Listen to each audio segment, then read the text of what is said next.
આ કવિતાના રચયિતા છે કવિ શ્રી પંકજ વોરા અને તે તેમનું પુસ્તક મારું વસિયતનામુંમાંથી લેવામાં આવી છે. ચારે કોર પરખવાના. ચારે કોર પરખવાના, ઝાવા પછી ન પરખાતી જિંદગી. કદી ઉદાસીન મોસમમાં અણધારી હરખાતી જિંદગી. પારાથી એ ચંચલ ને પારુથી એ અકલવંતી છે જિંદગી. થોરમાં લજાતી ને લજામણીમાં ન શરમાતી જિંદગી.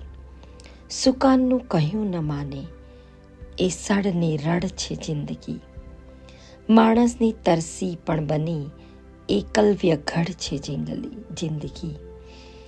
રડતા ચહેરા પર હસતા મુખોટામાં બંદી છે જિંદગી. સખ્તાઈમાં સાવ નરમ ને પોચટતામાં દ્રઢ છે જિંદગી.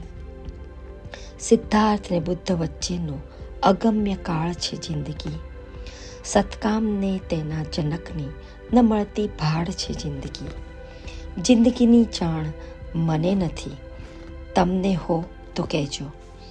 મારા મન અજન્મ ને મૃત્યુ વચ્ચેની નાળ છે જિંદગી.